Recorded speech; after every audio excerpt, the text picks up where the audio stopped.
Se você acompanha o canal Fatos Desconhecidos, certamente deve lembrar-se do caso P. Diddy, ou Sean Combs, como também é conhecido.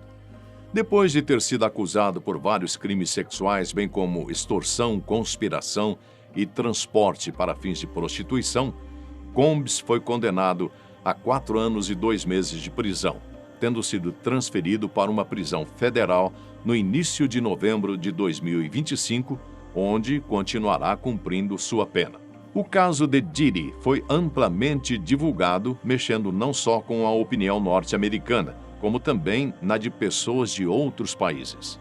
Ele mereceu até um documentário na Netflix, escrito e dirigido por um de seus maiores rivais na indústria da música, o rapper 50 Cent.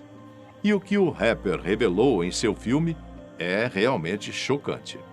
Sean Combs queria fazer um autodocumentário, assim que percebeu que a casa ia cair.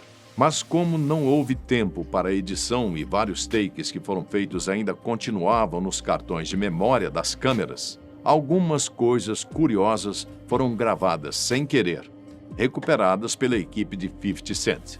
Em uma das cenas, Combs conversa com um de seus advogados tentando encontrar uma estratégia para não ser preso. Ele diz que irá desligar o telefone para que seus advogados, profissionais que são, pudessem analisar a situação e, em seguida, ligar para ele e apontarem uma solução. Em outro momento, na mesma sequência, ele liga para a mãe de sua filha mais nova, Dana Train, dizendo que alguma coisa está para acontecer e que vai enviar a ela nada menos que 200 milhões de dólares, o que, pela cotação atual, chega a mais de R$ 1 bilhão. O produtor afirma que vai enviar esse dinheiro para que ela e a filha se cuidem, já que a polícia estaria no encalço dele. De fato, essa foi uma forma encontrada para esconder o seu dinheiro, espalhando-o para outras contas de pessoas ligadas a ele. No mesmo vídeo, Combs é visto no Bronx, bairro de Nova York, cumprimentando e abraçando as pessoas nas ruas, como se já preparando algum material de apoio a ele mesmo. Segundo os analistas, a intenção de Combs era mostrar para quem quer que fosse que ele era um cara legal, conhecido e amado por todo mundo. Mas ele não sabia que a sequência deste mesmo vídeo iria eventualmente derrubar a sua máscara de bom samaritano. Enquanto estavam dentro da limusine que o transportava e sem saber que estava sendo gravado, Combs comentou o seguinte com seus seguranças. Oh my God! I need some hand sanitizer. Hold on. I got it.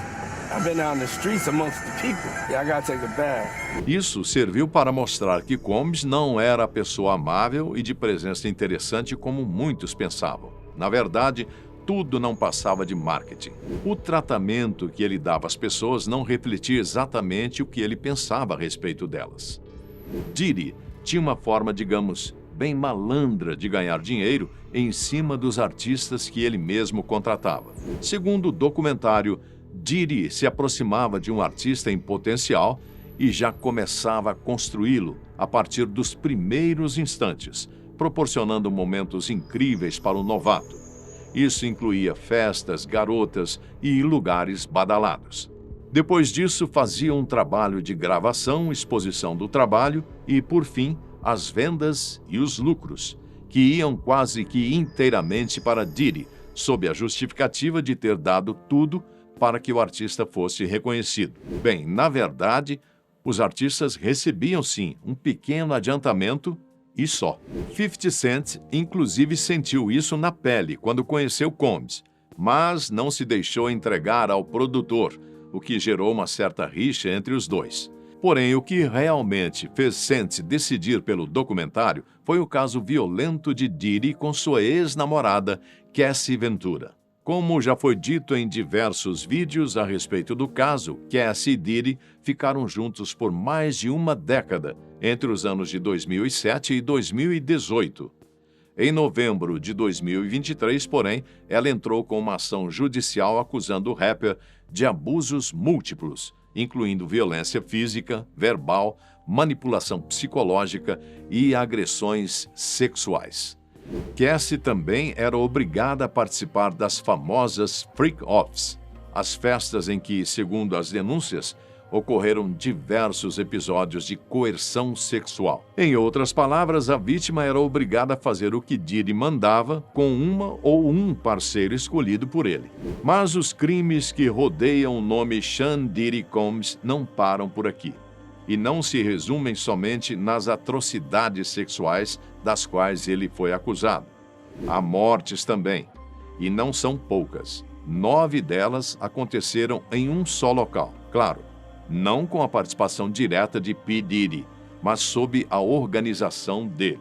No comecinho de sua carreira, quando ainda era chamado pelo apelido de Puff Daddy, mas antes também de se tornar o magnata do hip-hop, aconteceu uma tragédia que deixou marcas profundas na sua trajetória e na memória de muitos americanos. Em 28 de dezembro de 1991, Combs se juntou ao rapper Heavy D para organizar um evento beneficente no City College de Nova York. A ideia era promover um jogo de basquete com shows de artistas de rap, com receita destinada a causas relacionadas à AIDS. Com a divulgação feita nas rádios locais e milhares de panfletos espalhados pelo bairro do Harlem, o nome de Combs já começava a ganhar força.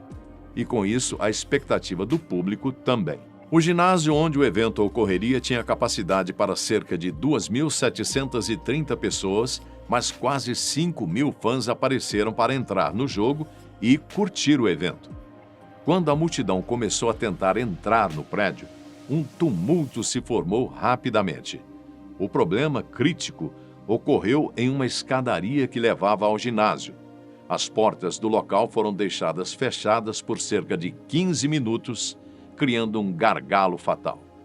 A força da multidão empurrando para frente acabou gerando uma compressão de multidão, que é quando as pessoas ficam tão comprimidas que não conseguem se mover ou respirar.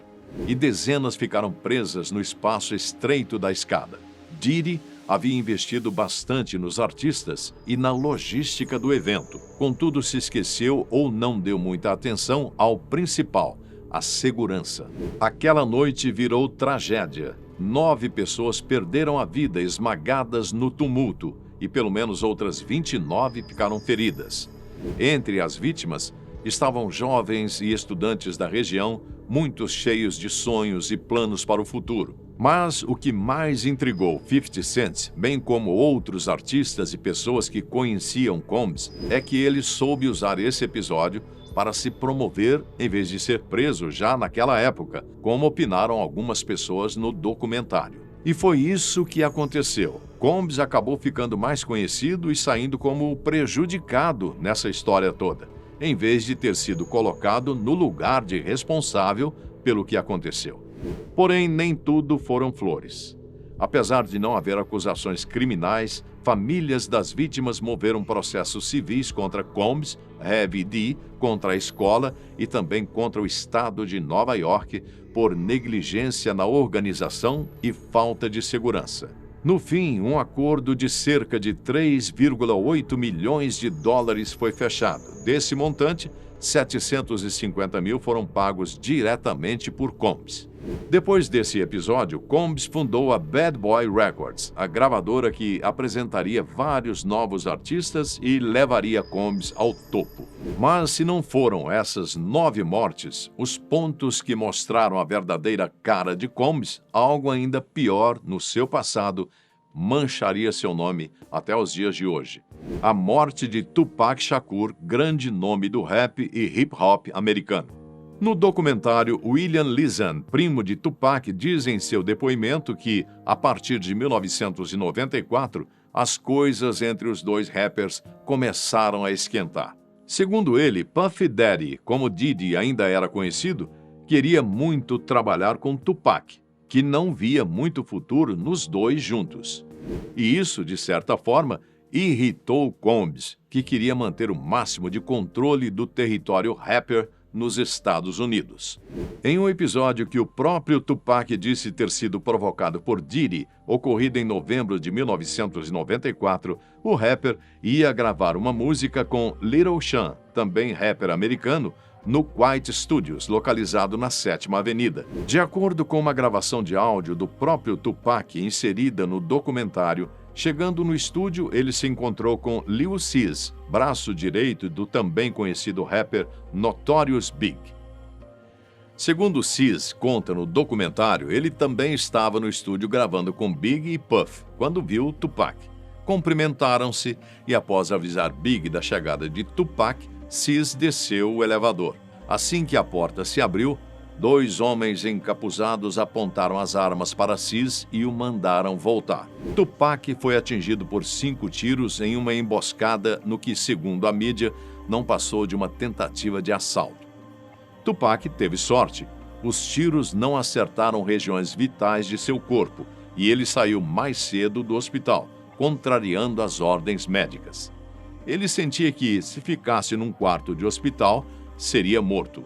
Ele também sabia bem lá no fundo que não tinha sido um assalto coisa nenhuma. Como disse na época, ladrão nenhum deixa para trás um Rolex de $80 mil. Como a mídia já sabia da rivalidade entre Tupac e Diddy, este último foi perguntado se teve alguma coisa a ver com o suposto assalto. Logicamente, ele negou, dizendo que nem ele nem Big tinham qualquer coisa a ver com aquilo. Já a vítima, Tupac, confirmou em entrevistas que tinha até provas de que Diddy estava envolvido. Muitos a favor de Tupac entendiam que Combs tinha motivos fortes para tirar Tupac de seu caminho. E, infelizmente, e de forma suspeita, isso aconteceu em 7 de setembro de 1996. Às 23h15 deste dia, enquanto trafegavam pela Las Vegas Boulevard, Tupac Shakur e seu amigo Suge Knight, que estava ao volante, foram abordados por um Cadillac branco antigo com um número de ocupantes desconhecido que parou ao lado direito do sedã de Tupac. Dele, foram disparados nada menos do que 12 tiros contra Shakur. Uma das balas entrou no pulmão direito do rapper e Knight foi atingido na cabeça por estilhaços.